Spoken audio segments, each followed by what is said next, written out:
The world is saved.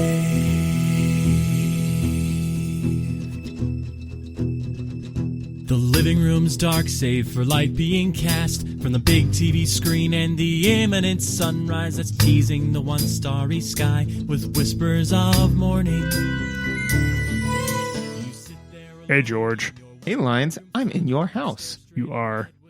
Is there an episode where we've recorded in person that didn't start that way? I don't think so. I don't think so. I think that's one of the things I've tried to be fairly diligent about. Yeah, which is they're spread out. So Yeah. like you're using up whole brain cycles on keeping that loop open just in case we are in the same place at the same time to record. Yes, yeah. No, I mean, I sometimes forget like loved ones' birthdays, but I remember that because the human brain is a mystery, and it's this big, beautiful, amazing organ, or at least so it tells me.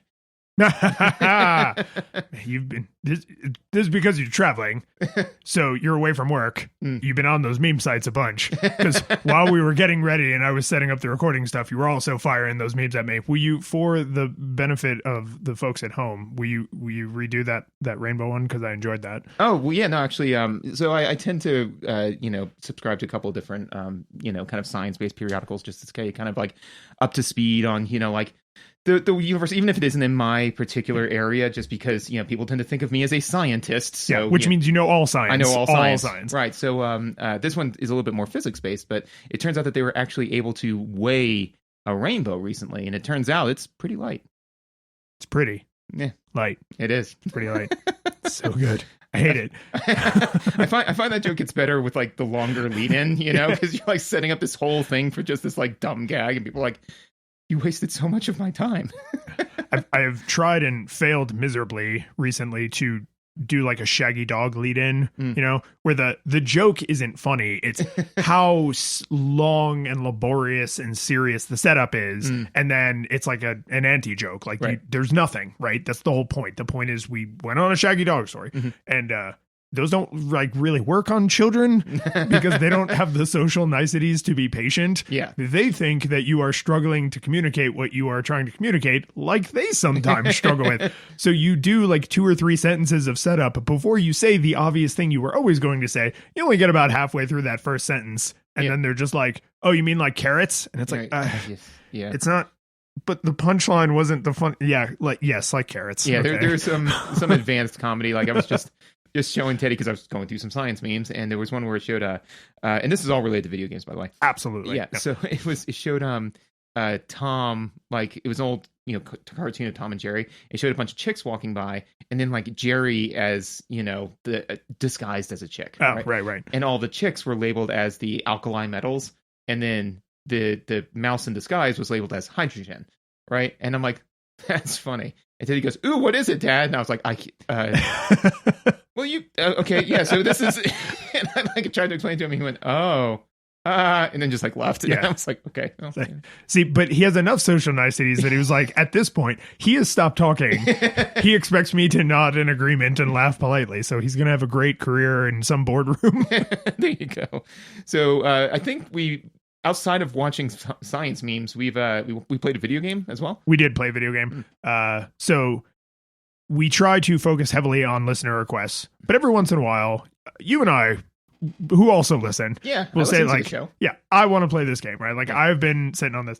So we played Kid Chameleon for the Sega Genesis, which I made us play because, and this is like, I'm going to do the upfront about the game, and then this will go right into my experience.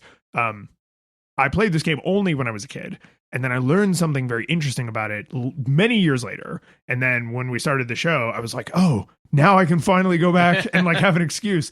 So Kid Chameleon, Sega Genesis, came out in March of 1992, which was way later than I thought, right? You know what game came out in 1991? A Link to the Past.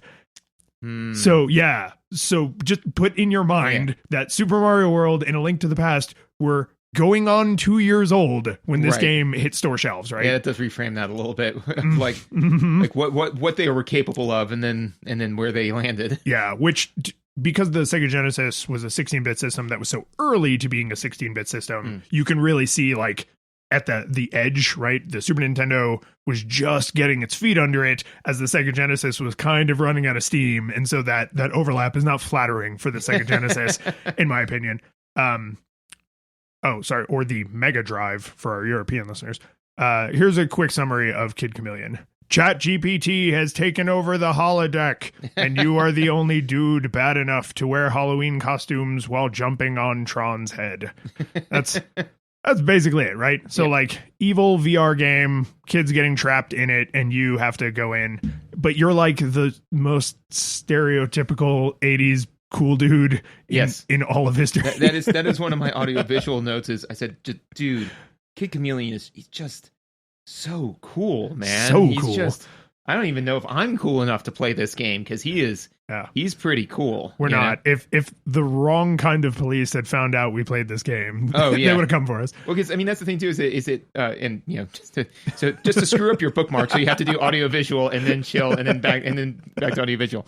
But no, is it like what blows my mind about this is that like it's like, oh yeah, man, this guy's so cool, and you know what cool kids are known for? Being really good at video games. Really good. I was like, this is the way kids our age wanted to think of ourselves. But I think even at that age, we were self-aware enough to be like, that ain't me. Yeah, no. I know what the cool kids at school are like, and they're not playing video games this much. Well, maybe like sports games. Anyway, so my nostalgia experience for Kid Chameleon is my older brother's older friend. So a kid who was like 6 or 7 years older than me, had no business being as friendly to me as he was, but he was just a really nice guy. He had a big game collection and he lived right down the street. And so he would occasionally let me like go in and borrow games. And I borrowed this game from him a lot because it was just like, there's these masks and like, it's a platformer and it was like Sega Genesis. And I love Sega because that's where Sonic was. So like, I was drawn to this game for like all of the childish reasons. Right. And then I have no memories of beating it. I just remember it being super hard. And then decades later, I learned that this game has like 103 levels and there's a complicated branching system where there's multiple exits to each level. And some of them you can actually end up going back. So there's a couple points in the game where it's like, okay, if you follow the optimum path, you can beat the game in say 15 levels. If you follow an average path, you might beat the game in like 30 or 40 levels. And if you really don't pay attention and you are really unlucky, you can actually get stuck in a loop. Nice. That's hard. They did make it very, very difficult for that to happen by accident, but it's not impossible. The game could seem endless, right? And I learned that from some like old gaming magazine I used to subscribe to. I was like, oh, that's so interesting. Like, maybe that's why I couldn't finish it. And so you've been holding on to, I'm in your house. I've been holding on to Kid Chameleon has an interesting level branching structure until one day we would finally sit down and play it. And spoilers, I could have just left this mystery unpacked. So, had you ever played this before? I did not think that I had when we first kind of started. When you first mentioned it, because most of the time the way that this goes is that one of the two of us will have one where it's like we want to play this, but we normally record and then give them a little peer behind the curtain, right? We record, right? And by the time we're done recording, it's either time for us to go back to our lives, right? Especially after we record the after show. So a lot of the times when you'll be like, hey, I want to play this game, I'm like in the middle of something, and so, and unless I feel strongly one way or the other, I'm just like, yeah, sure, like I don't know. So you said Kid Chameleon, I was like, yeah, sure, well, whatever, right? And so then I booted it up and started playing it, and I was like, ooh, I did play this game, and it just like it's got, I didn't play it much, and I can't remember like where or when I played it, but I remember the feeling of like infinite mystery and excitement around the mask system, because it was like, oh, and I get like secret powers, or I get powers with like each different mask. And this one I also remember briefly, like it's a great video game for a young child in the sense that like it feeds outside of video game play, so like, oh, because it's very imitatable. It's very imitatable, right? So like I would, play a little bit of Kid Chameleon and then go be Kid Chameleon and be like, oh, I'm going to wear this mask and it gives me this power. In the same way that I used to, when I was a kid, I don't know if I've ever shared this with you. When I was a kid, walking around Home Depot with my dad, and bored out of my skull, I would touch things and like get their powers Mega Man. Like Mega Man. Yeah. Awesome. Yeah. So I would just be going around and be like, buzzsaw arms, and like, super rope powers, and well, especially because early Mega Man games were, the robots always had like a power that made sense, right? Like I think in the first game, they were literally all like, they built cities and construction and like made areas habitable for humans. So all their powers were like things you find at Home Depot. So I say that to say that was my weird nostalgia experience. Like it is like, up on like the fifth rack of like the Indiana Jones, area of my mind of like, who's analyzing this memory? Top men. But yeah, so like it dusted this off and it's just not, the memory is not in great condition. It's corrupted a little bit, but that is what I remember. Yeah. No, I like that because that's, I think in some ways like a slightly more positive version of what I had. Like I remember it being this really hard game that like I just could never overcome. And like you actually have some funness for it, which I would not have expected. So this is going to be more interesting than I maybe originally thought, like your perspective on it. Yeah. So real quick shilling, because you got to shill. If you're interested in that lead-in and more of having that lead-in like that, you should support us. You can support us by going and leaving feedback in the feedback form. You can request games so that we play stuff besides Kid Chameleon or hopefully better things. If you're going to request a game, request a better game than Kid Chameleon. But we love listener requests. We try to focus mostly on those. Links for the feedback form in the show notes. I also stream most of the games we play on Twitch, and you can follow me. Also links in the show notes. I played one stream of this and I was just like, I gotta do this on my own. This is not interesting television. Like nice. I am approaching this very academically and it's not fun. because some games are like that. Even games I really enjoy, sometimes like the way I play them is just not great television. But I did get a stream of this out. All that stuff can be found in the show notes or at, do you remember the short URL? Nogog show. Nogog.show. Nogog.show. So close. Yeah. Yeah. Yeah, yes. I needed a DC 19 and I rolled an 18. That's okay. You're so close. Yeah, NOGOG.show. But everything's in the show notes, and you're a cool podcast person, so you can just go look in the show notes. If you want to support us a little bit more, you can leave a rating and review, which are always helpful, but I think references are actually the best. So find an episode, maybe this episode, refer this episode or some other episode directly to someone so they know exactly how to get in. Find a game they'll like and send them that link. If you want to go crazy, you can support us on Patreon, and everybody who supports us on Patreon at any level gets the after show. But if you go crazy with your spending, you can get shouted out. So we first need to thank our 4-bit portables, David, Jacob, Joshua, and Keith. Our 8-bit classics, Yarno, Jay Brent, John, and Kevin, and our 16-bit hero, Michael. And for $1,000, we will brew a beer and name it after you. Ooh. Yeah. You know a little bit about beer brewing, don't you? A little bit. But my father-in-law knows a tremendous amount about beer brewing and has all of the equipment for it. Exactly. Yeah. Oh, man. So, like, we would have to get to know this person, so we would know, like, what notes we were going to have in there. Exactly. And we would, like we could come up with a little label, and put stickers on it. Yeah, we could get into it. This is a hell of a project. Yeah, it could be fun, and then they'd get the beer, Yeah. Thank God we know somebody with all the equipment, because I think if we had to start from scratch, $1,000 would be a net loss. Oh, for sure. Yeah. And although I got to believe that nowadays that there are places where you could probably rent the equipment, but still it would be cutting into our profit margin. Yeah, I would not be surprised. Kind of the way you can order like custom Skittles or like custom M&Ms that have like your company logo or like the date you got married or whatever. I wouldn't be surprised if there's a company where you could say, I want a beer that has these things in it. Right.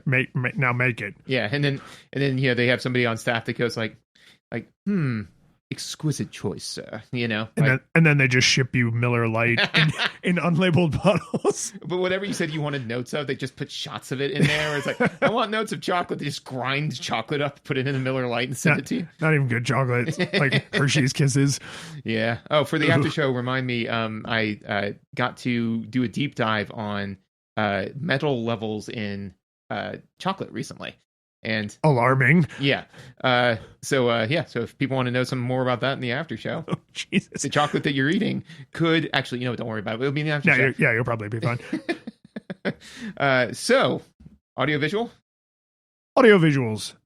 We should start. We don't know. We often don't talk about the box art or any of the promotional material because the modern way in which we are approaching the games we play. But the cover of this game, including the posters and like the ads and magazines and stuff, it is a kid in a white t-shirt with a black leather jacket, wearing sunglasses. His hair is slicked back. He has jeans and he's riding a skateboard.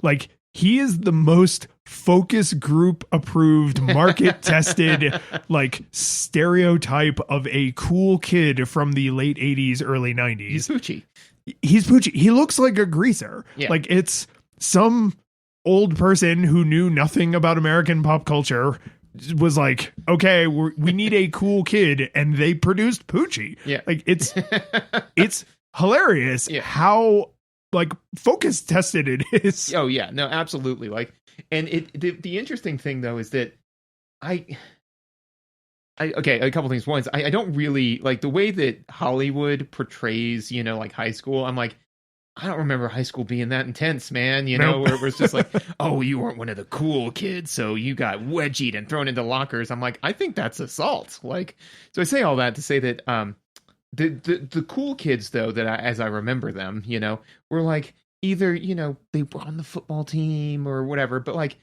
they didn't necessarily have a look. This is absolutely something where like a 35-year-old in 1992 is remembering back to what cool kids were when he was in high school or what have you. Because like I think if I saw somebody who was dressed like this at school, I'd be like, are you wearing a costume? Yeah. Like, Yeah. It would be out of place. You know? They look like an extra from Grease. Like, or a like from West Side Story, right? It's that kind of like cigarettes rolled up in the shirt sleeve. Like, I know there was a time in history when people did actually dress like that, but one, kind of, and two, not in a way that the average person would find, I think, identifiable. Like, this is like a pop culture thing that sort of like some real people emulated, and then because some people were emulating it, it like reinforced that loop. But it just, I mean, even as a kid, I remember looking at this and just being like, oh, this is what someone thinks a cool kid looks like, right? Like, I am not dressed like this. And that if Kid Chameleon were to have cigarettes in his sleeve, it'd be those bubblegum cigarettes that people sold. Yes, they did. Just needed to remind people that was a product at one point. Yeah, that somehow actually existed. Yeah. So one of the notes that I have, because my audiovisual notes aren't like themed very well, but I was just like, these are kind of interesting choices, So this is kind of a throwaway one, but like, I just want to make sure I mention it. The bad guys twitch when they die. And that's pretty visceral, man. like, because this game has very much so a Mario like kind of feel, in the sense of it's like, there are P boxes that you go and you hit and they drop coins effectively, right? So it has that kind of Mario platformer feel, right? And like the aesthetic a little bit more of Sonic because it's so cool. But yeah, as I was just like, the first guy I stomped on, like the lizard like fell over and his leg like twitched twice. I'm like, like they really want to drive home. You did not like knock that guy out. You murdered him. You know? Yeah. When we played World of Illusion, I think we both remarked on like, oh, these are very like Disney approved deaths, right? And these, on the other hand, are very Sega Genesis in the 90s murders, right? Like, you didn't defeat them. And I mean, granted, they're all VR, right? So everything in there is fake except you, right? But still, like, the whole point is, do you want to go live out your violent fantasies in this VR game? Stomp these monsters to death. Yeah, stomp them to death. One of the other things I thought that was a kind of, and I have this under audiovisual, that I thought was interesting, is that like, so the tutorial is weird. Like, it was a roller coaster for me, because at first I was like, yeah, good tutorial, good gating mechanics, and then like I got another level or two, and I'm like, this is terrible and like one of the worst tutorials I've ever seen. And not like in an angry way. I wasn't angry at the game where I was like going to throw the controller. I was just like, I literally at one point got stuck. I'll talk about during gameplay, but I got stuck to the point where I had to go online and say, how do I get past this? Like, I'm stuck. Was it the rhino suit you climb with? Yeah. Yeah. Well, the iron. Yeah. Because the controls for that are like Well, we just assume a kid will get frustrated and push the buttons a bunch. Next to a wall. Yeah, while pressed up against a wall. Yeah, while pressed up against the wall. Because it's like, oh, well, look, like there's nowhere else for them to go. And we gave them this power up. It's like, yeah, you did all those things. But yeah, I kept running because the only thing I knew about that armor so far is I was like, oh, well, you're heavy. You have more hit points. So I'd observed all of that, right? So, but each costume has like a special thing that it does. And I was like, the special thing that this one does is break blocks beneath you. So I'd already checked that box in my mind. Right. That's what it did. It has one power. Right. Just like the other ones I had witnessed so far. But I will say that one of the things that on the positive side of the tutorial is that like you get the iron armor suit, and then pretty much immediately they put you in a place where you're going to jump on a rock and it breaks out from underneath you. I was like, oh, okay, cool. Like it's like each suit has its own little powers, kind of a la Mario, right? But then I got the samurai one, and then that's when I was like, huh, he's got a sword. I bet you I can swing that sword. And that's what made me say, like, oh, I need to be pressing this button in order to, like, activate special. And I thought that was done very well in the visuals, because, like, they could have had his sword sheathed, but, like, because they had, like, sword out, I'm like, they wouldn't give this guy a cool sword like that and not let me swing it around. I bet you there's a way for me to do that. Yeah. So I thought that was very well done in the visuals. Yeah, and to that, one of the things I was very happy about with the visuals is the variety on the masks. Yes. Right? So that they're all different, and some of them are extreme so that it's easier to make them different, right? Mm-hmm. Because there's the samurai, which is, with samurai helmet and armor and the sword, and then there's the Third Reich, where you have the like German style helmet with the spike, but your face is a skull and you're in a tank. Would that be the Third Reich? Oh yeah, the World War One. Yeah, okay. Would be like the first. I don't know. Yeah, I don't know enough, but like the Third Reich was World War II. But but your point's taken, right? Yeah. Visually super distinct. Yes, right. And what the reason I call those two examples specifically is because a lot of the other ones are like fantastical, right? They're sci-fi nonsense or whatever.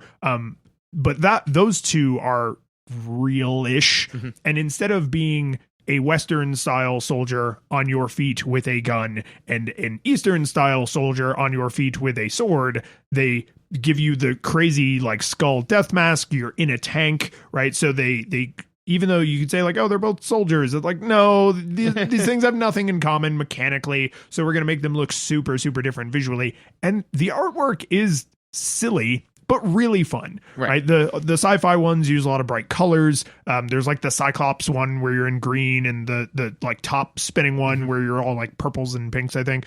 So they're impossible to confuse, right? Once you know what something does, you can tell by the mask pickup, which is like just the face kind of Mega Man head 1-up style. And then once you're in the costume, it is impossible to say, oh no, I thought I had the different power up, right? So I really like the art itself as well as how, what it communicates. Visually, the levels I felt like were a lot more lackluster. The environments they're not bad. It's not bad artwork, but it's just kind of like, yeah, it's fine, but like you can tell they really, because when you're playing, you're mostly looking at the character, right? But if you were watching someone else play and your eyes can roam, I think you're more likely to notice like, yeah, that tree is a tree, but like it's not a great tree. It's fine. I felt that most of the artwork kind of had a little bit of like that Sega Genesis grunge to it, Totally. But again, like that I felt that was in theming with the game, because the game is supposed to, this isn't Mario, right? So it's not supposed to be happy, cartoony, like you're in a simulation that's trying to kill you. So, like I felt that was a little bit more in keeping with that. I also do agree with the distinctness of the costumes. I felt that they made a good choice giving you a chibi head, Funko Pop head. Oh, yeah. Yeah, cheap. Your proportions are very cartoony. Yeah, like so. But the thing is, it's like your head is very, especially for like most of the costumes. Like when you're Kid Chameleon, your head's a little bit bigger, but like not enormous. You're more like Billy Quizboy in your proportions, right?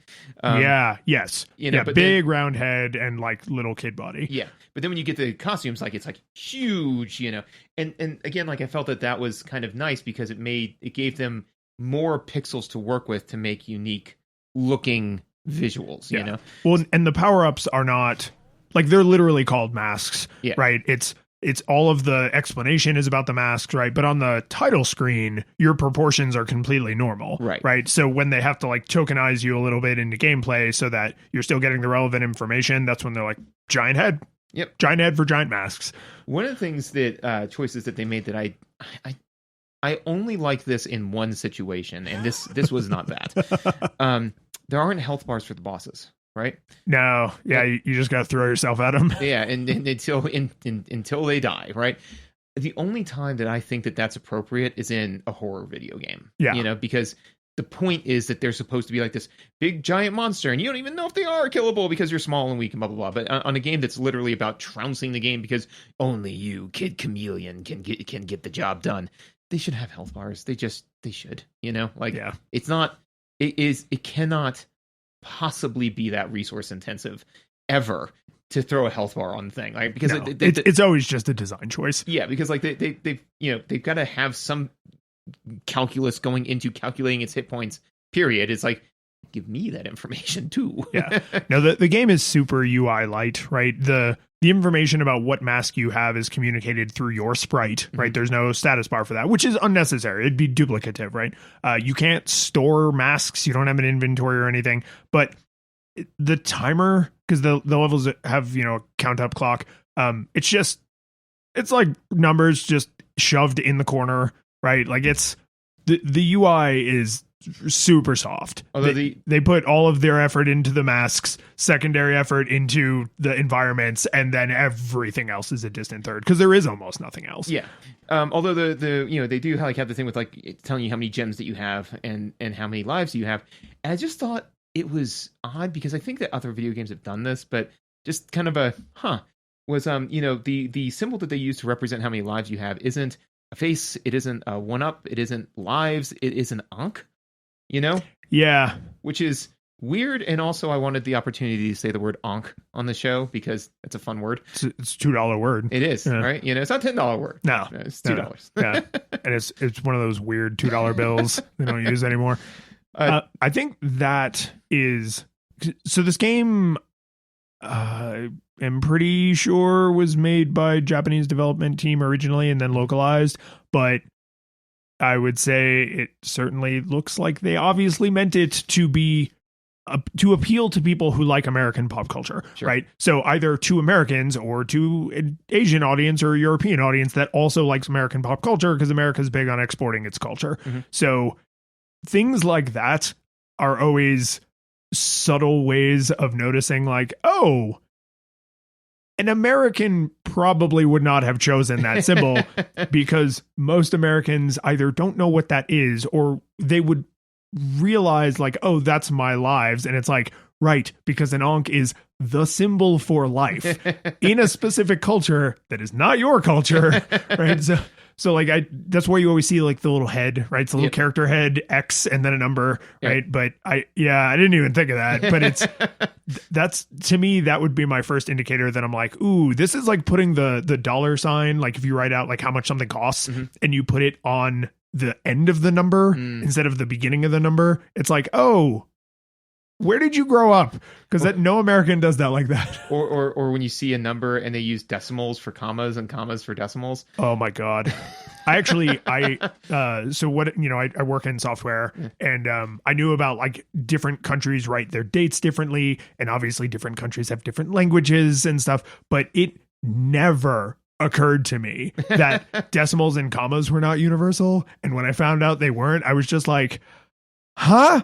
What? Like it for some reason, like that was such an entrenched belief that it's like I forgot all the other stuff they did that was different that I didn't have a problem with. Something about and it's the exact opposite. I think Brazil maybe is one of the countries, like a big country that does it opposite. Yeah, it's one of those where it's like I know that I think that Germany might be. Maybe the only reason why is because it was brought to my attention. The reason why I think it is in Germany is because one of the companies I worked for is based out of Germany, and they sent us a whole bunch of like financial spreadsheets, and the period commas were all backwards, and so I was just like, what? Oh, and I think that's everyone's reaction to it, where it's just like, you see it and you're like, how can you have 1.000.000 comma? Like, that doesn't make any sense. Oh, wait, no, I see what you did there. Yeah. Well, and it's insidious when it's a small number, right? Yeah. Oh, yeah, because it's 1.00. You're like, that's a very precise one.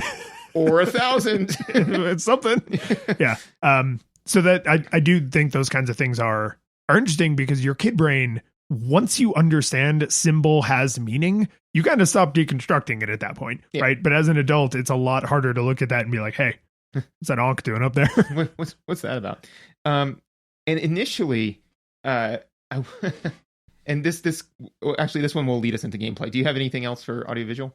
I do. We haven't talked about the audio, and the sound effects are fine. They're not video gaming. I didn't really, except for one specific one, they didn't really strike me as particularly good or particularly bad. The music is banging. Like I was, struggling a little bit to dissect some of it while I was playing because of things we will talk about during gameplay. But I went back and listened to the soundtrack, which I try to always do, and I almost always do. But I did sit down and actually listen to the entire soundtrack, and I was like, hey, because there's a lot of levels, so there's a lot of music.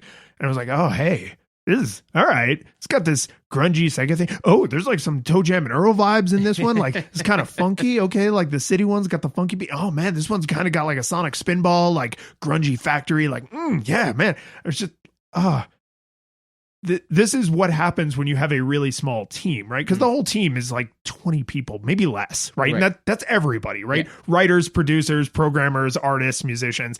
So I think what happens in some of these early games that I never really thought about it this way until recently was people, if you have one composer and they're awesome, then your game is going to have awesome music. If you have a team of composers, you do have a risk of things like regressing to the mean, right? Because if things are done by committee, that can be really bad, right? Because nobody can agree. And then finally they agree on something that is not great because they all wanted their personal vision. And then they have to like reduce and reduce and reduce. But if you have one person who does all the music and that person writes good music, your game has good music. And that is exactly what happened here is the just banging beats. Like it is a really Sega Genesis 90s grungy. It's great. It's a really good soundtrack. And I was just like, oh man, this soundtrack's better than this game deserves. Because you know what it is that it's the difference effectively of like, if you got one composer, you're rolling a D20. If you've got 5 composers, you're rolling 5D4. Yes. So it's just kind of like, yeah, you can still roll a 20. It's possible, but you're probably going to hit somewhere in the middle. But you're statistically way less likely. Yeah, but you're also less likely to roll a 1. Whereas when you see some of those games and you're like, God, like if you have 5 composers, you're way less likely to get, noise, shoe scuffle squeak, which I know you love. And I'm it's like, oh my God, is this piling a wax floor? Unfortunately the way I was playing this game, I didn't have the sound. I couldn't have the sound up very high. Mm-hmm. So, I did kind of circle back and say, okay, I need to specifically listen to the sound effects and listen to the music, but I didn't spend a whole lot of time on it because I knew you would. So, and that is exactly why, because you both have small children, right? So playing video games on a loud sound system is often not an option. So I will usually, thank God, big retro game community. So you can usually find like the soundtrack and it's not the same, right? How did this music impact the gameplay? Like the way I felt while I was doing stuff. But in games from this era, especially like a basic platformer, which is all this really is, right? Saying I listen to the music in isolation is not like, oh, but that's not the same as hearing the swelling strings during the scene where the guy has to kill his son before he turns into a zombie and it's super sad. And it's like, no, this is not that at all. It's just, these are just jamming beats to jump on enemies' heads too. Yep. Yeah. Which is not something that I have a lot of real world experience or empathy with, you know? I can say like, when Joel is making very important decisions about his relationship with his newfound daughter, and like I can empathize with that because I have children, and oh my God, what if the world was ending? But I have never in my life put on a mask, taken out an axe, thrown it across the room, and murder housed a giant lizard person that twitched as it died. Like that's not only have I not done that, I feel like the chances, especially in my 30s, like, are just getting smaller and smaller of that happening. Yeah. No, we got to get to work. You got to broaden out your experience. Now, safety axe murders for the young, You missed your window. Yeah, I mean, like, I just, maybe in another life. I don't know. That's fair. But now we can talk about the gameplay. Okay, so the P boxes, right? At first I was like, there's P for power up, you think? Maybe. Yeah. I can see that. But the thing is that they sometimes they have masks, right? But a lot of times they have gems, Mm-hmm. And at first I was like, no, like, I guess I kept hitting it, and it's like gem. I was like, so there are a tremendous number of P boxes, right? And so they all have gems in them. So I was like, okay, fine, gems, coins, got it, right? And it wasn't actually until I unfortunately did research for this inadvertently, and I kind of would even say, like, I did have the mens rea of research in this one, because I was like going out to figure out a solution to the problem. But this was the Valjean stealing a loaf of bread to feed his family, breaking the research rule, where it was like, I did, and I would do it again. But anyways, while I was doing that, and they said, oh yeah, like something gems. And I was like, yeah, that's all I'm looking for. I'm looking for how to solve this problem. They're like, well, and you can use them to activate your super ability. And I said, what? My what ability? Yeah. And I was just like, and they said, oh yeah, you activate it by hitting start and A at the same time. And I was like, what? Yeah. That is the most asinine way to approach that. In general, like, in my opinion, there's zero reason for you to puzzle that out on your own, because it's just like, there's nothing that says that this is even a thing that you can do, right? There's no place where anybody says, don't forget about your ultimate ability, and it drives curiosity for you to try it. But also, too, start and a button press? So, I have thoughts here. Okay. So, first, be not guilty, George, because I also had to look that up. And we've continued to, like, have small relitigations of like, what is research? Yeah. But to me, and this is like the way I hold it in my head. What is research? It's a miserable pile of secrets. Exactly. Like knowing you have to press start and A. Yeah. That is one of the secrets in the pile. It's a miserable pile of secrets. I think if the information you get is akin to something you could have reasonably asked your friend, right, when you were playing the game, to me, the research I don't want to do and that I'm curious about, but I actively avoid, is like, oh, what was going on like in the studio where this was being developed? Like, why is this like this or that like that, right? Because that is not something you would have talked to your friend on the playground about, right? How big was the team? Who was on the team? Yeah. Like what type of software were they using? Did it get rushed out and that's why this is weird? Was it delayed and that's why this thing's super polished? Like, I'm trying not to let those things, right, because that's so outside of the game experience. But I'm playing the game and I talked to my friend about the game and my friend says, oh yeah, you can activate your super ability, right? There's a Raichu under the truck in the pier, right? Like that, whatever, that's fine.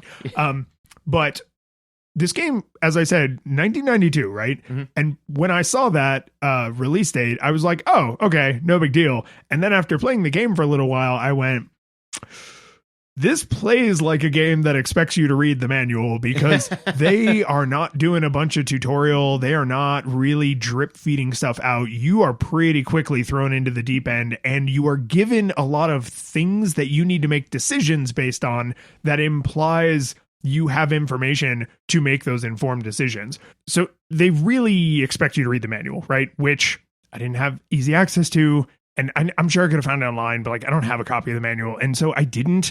And I just had that thought of like, oh no, this game came out this late in history and they're still expecting you to read the manual because the game doesn't explain how it works. And then the bookend to this, like this trilogy of thoughts is, the Sega Genesis made a critical error early in its design where the original controller had 3 buttons, right? ABC. Mm-hmm. And then soon after that, they said, well, what about the 6-button controller, right? A, B, C, and then X, Y, Z on top. Mm-hmm. And so every game has to be built assuming you only have a 3-button controller. Right. But if you played this game with a 6-button controller, there's a single button press to activate your special ability, not a bizarre one that involves start. But like, and agreed. And that makes sense. But like, even the start button, if I remember correctly, for the Genesis controller, was over the 3 buttons. right?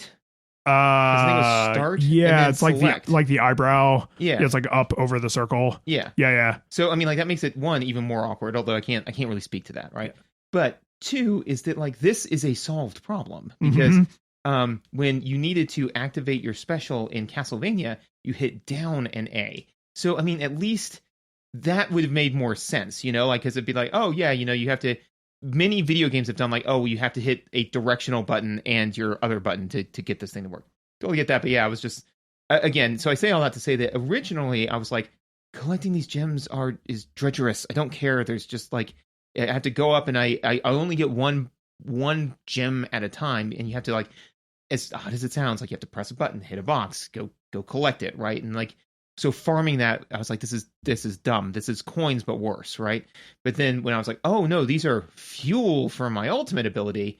Now it was close, more akin to hearts in Castlevania, right? But that being said, is that I still think that they were kind of stingy with it because like if every single time you got a heart in Castlevania, it was a single heart, and every single activation of your secondary weapon cost 20 hearts. That's a lot, man. Like, and then I eventually with the samurai got enough to activate it, and I was like, okay, cool. And like gems swirled around me and makes you like invincible, right? For a depressingly small period of time. Yeah. So yeah, there is some real balance testing problems with the ultimate abilities, how you get enough gems to use them, the way they're distributed. Remember that most enemies can also be defeated when you are just normal Kid Chameleon, right? Like you could just jump on their heads. And then even worse, some enemies you can defeat by jumping on their head, but you still take damage, which sends mixed messages, right? And it's like, oh no, it's because we want you to have a mask to defeat this enemy. And it's like, what if I don't have a mask and I need to defeat this enemy and I am low on health? And it's like, then you're going to die. Or you have to attempt to flee from conflict, which it's a platformer, so that is often an option. But like, it just, there are weird balance issues around what you're capable of, what you have to do to be capable of those things, and then what of those things you actually need to be successful in the goal of stopping ChatGPT. It's there's all of those decisions are fine in isolation, but they don't gel in a super cohesive way. No, they don't. And you know what? I can sum up the emotion that I had when I activated my special ability that I worked hard to get those 20 coins for. Is it was the episode of The Simpsons where Bart sells his soul to Milhouse for $5 and he gets the sponges, the dinosaur sponges. Yeah, and then he shoots them with water and they just like swell slightly and like go away. Like that was my feeling where I was like, this is gonna be awesome. Oh, this is not awesome. It was not awesome. And now I have nothing. And Milhouse has my soul. Exactly. One of the other things that I initially kind of said was I was like, this is a pretty good tutorial, because they, kind of make it so that way, there are the P boxes and you're very likely to get a mask power up. So that tells you like, oh, there are a mask power up, right? And then it does immediately for that one force you to crush boxes, right? So, you're like, okay.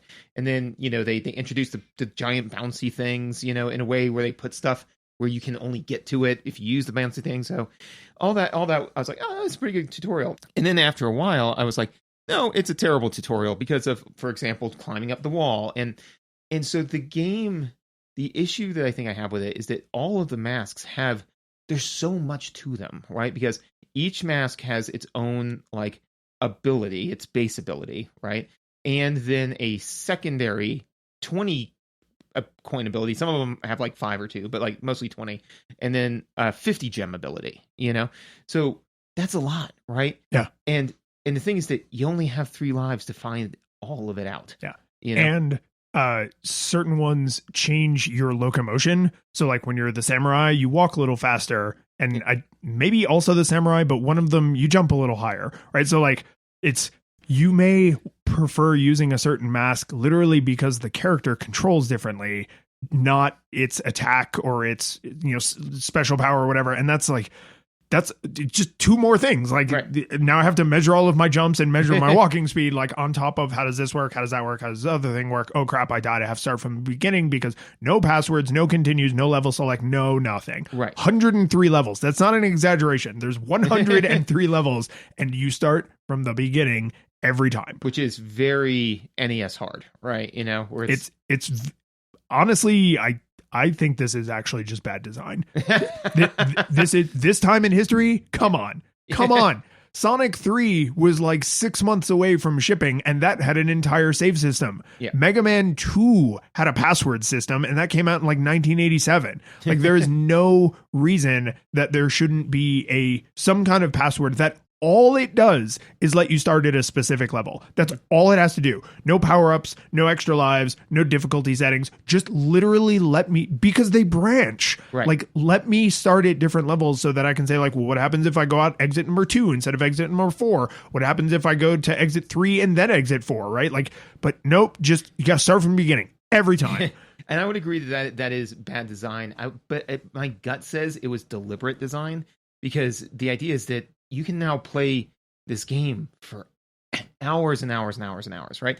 Because, you know, like I played it, and again, one of the things, and this comes up a lot when we play games, is that this would have been a boon as a child and is damning when we're trying to review these games, is that, you know, I lost my 3 lives, I got kicked back to the beginning. I'm like, well, I'm not going to get that much more information from replaying the 3 levels that I just played, but I have to in order to get to the point where I can go get more information.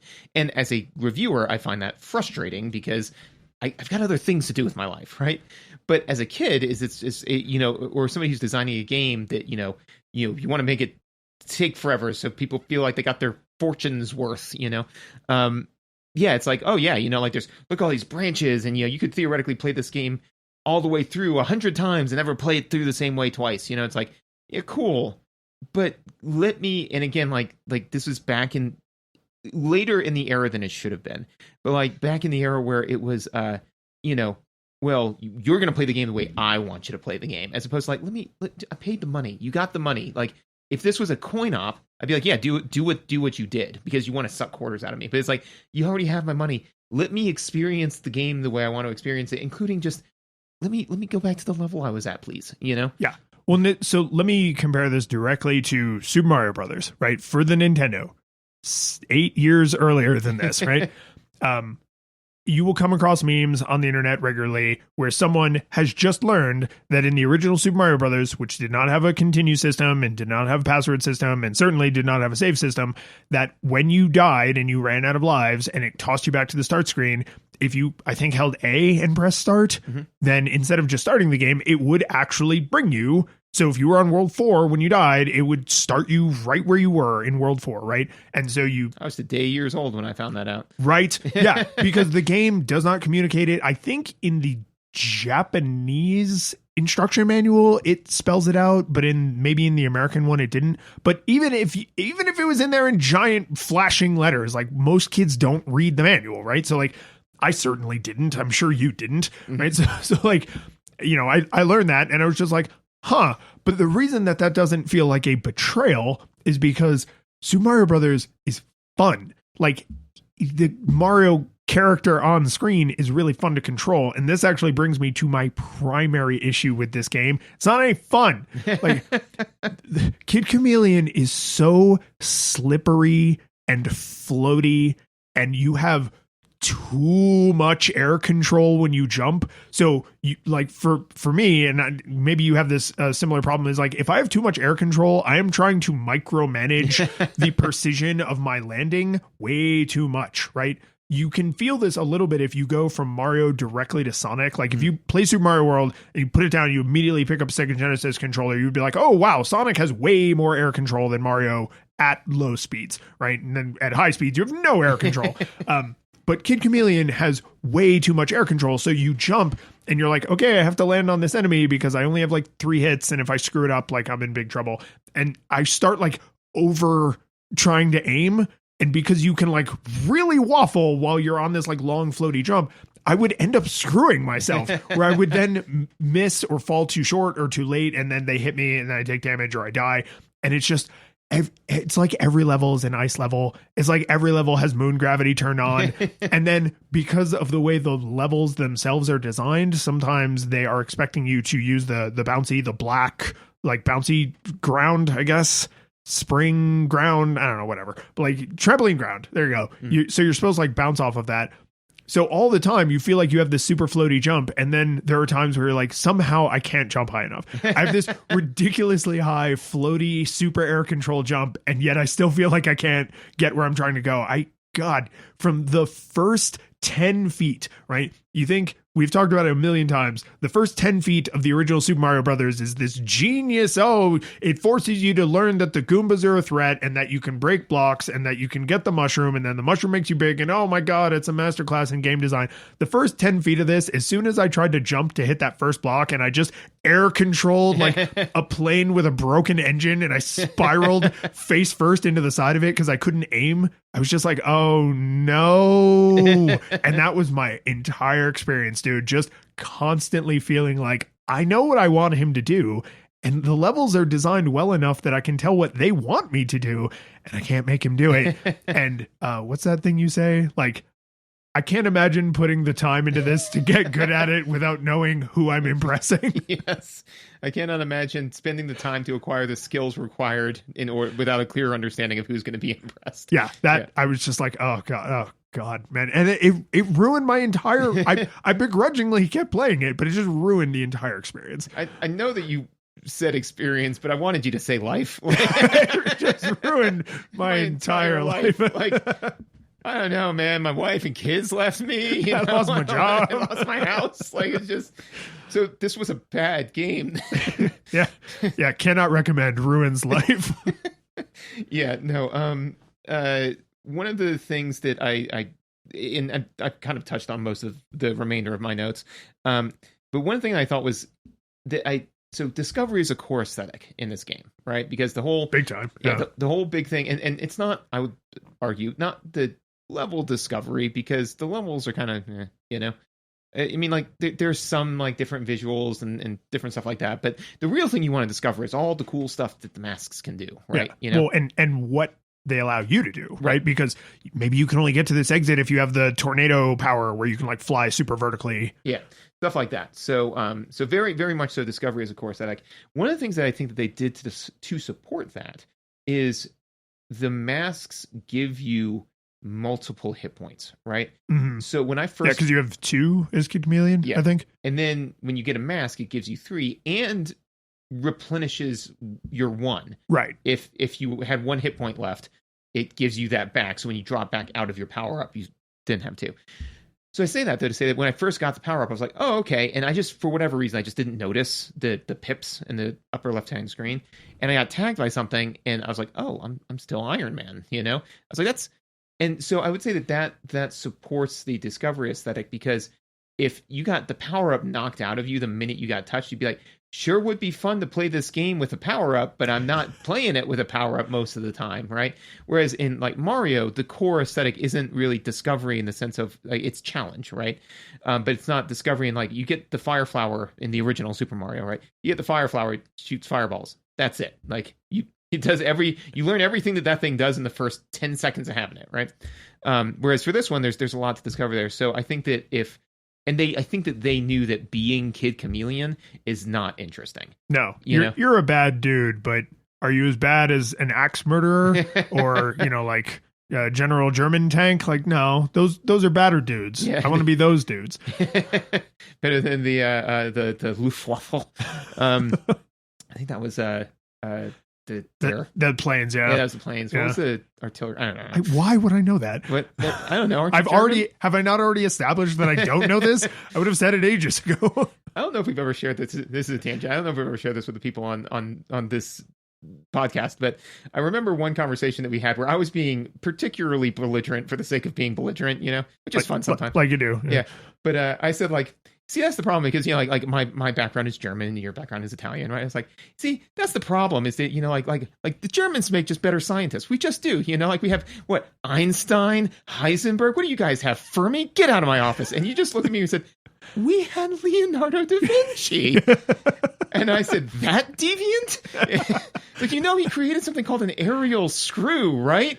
That's gross. And like this, and I like continued to rant about whatever my point was. I've forgotten that, but just like the look on your face, like, you had Leonardo da Vinci. The whole Renaissance. Yeah, like, he was kind of a big deal. I don't know if you heard of him. I don't think I should be having to go for bat for the Italians right now. Yeah, like, name one thing in the entirety of human history that was better than this. The Renaissance. This is better. So I say all that to say that I do like the decision that they made to give you multiple hit points. I felt that was superior and in line with what it is that they're trying to do. A lot of other things they did were not, but that one was. So you say you're kind of I'm kind of out. So we had talked when we were getting ready to record. I was like, I don't want to just like endlessly and needlessly crap all over the game, but I do want to attempt to stitch together my thoughts, which is going to be negative because they're negative thoughts. So stop me if I go on too long. It's bad.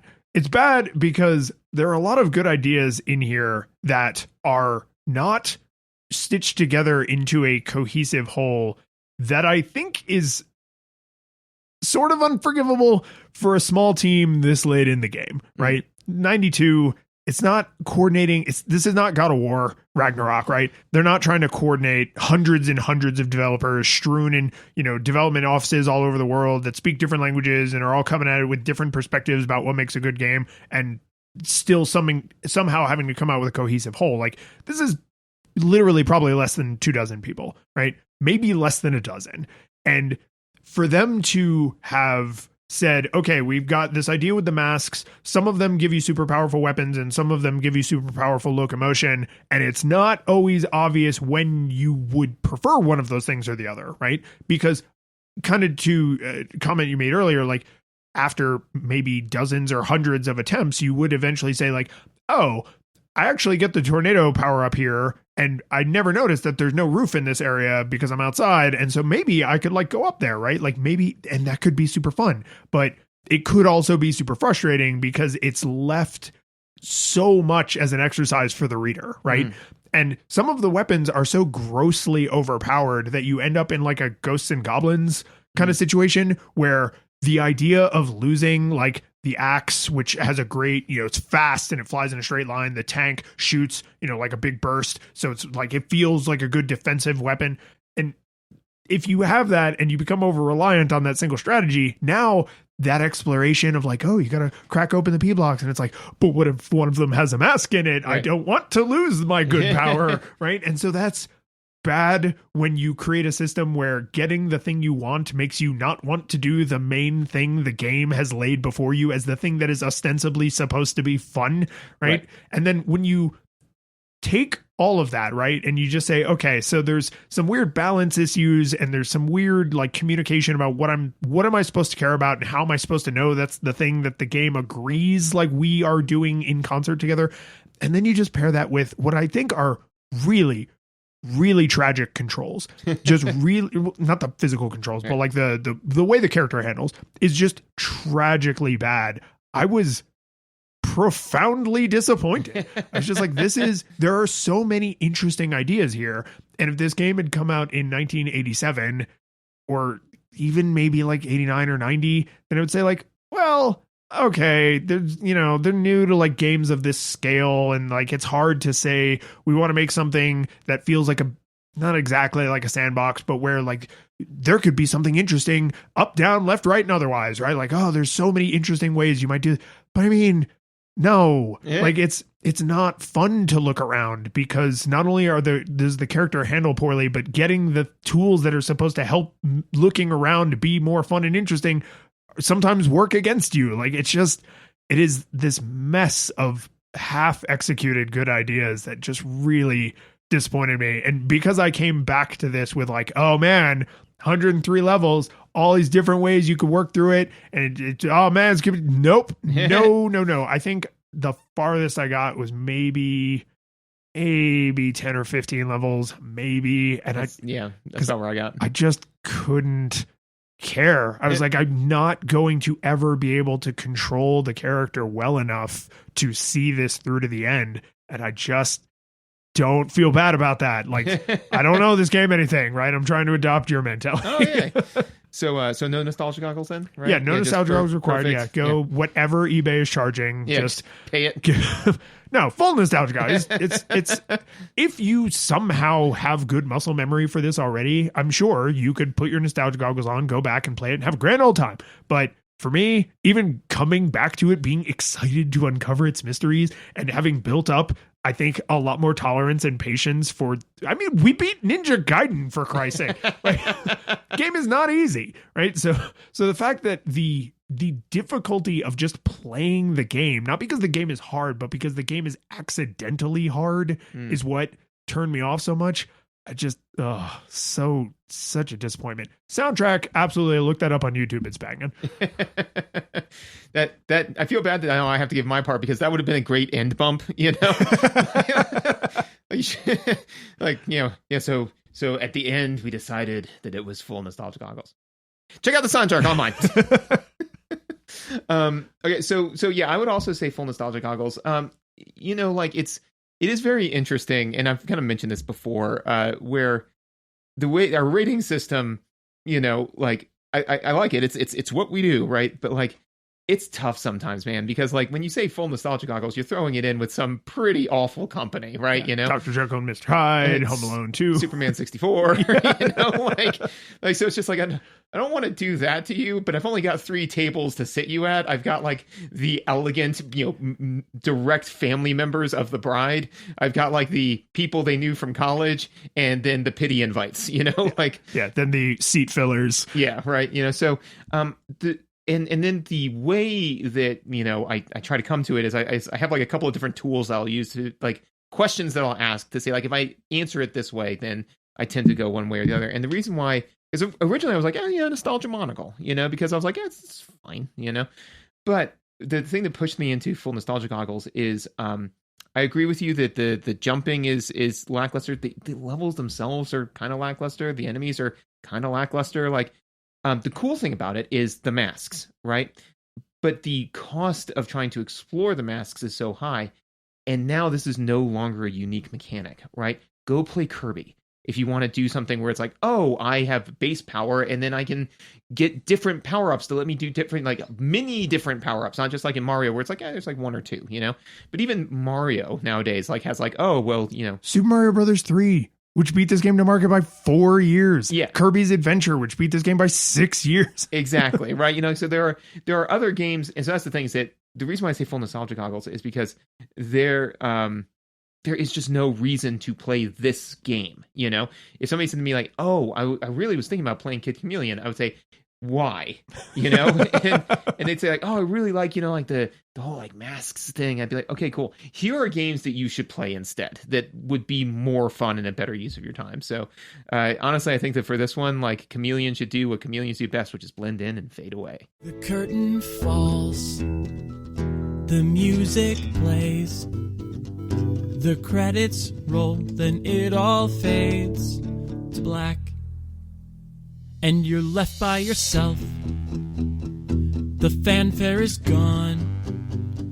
There's no player 2 there by your side to share victories won. But as you slowly progress down the hall to your bed, a few great events leak back into your head from the time that you spent traversing the land, battling evil, fighting the darkness, just sword in hand. Your memories creeping with the edge of a smile. You realize again what you lost for a while. You're gonna think back much less on how you saved the day than on all the experience gained. At the end of it all, gamers play what we play, not for game over, but rather for what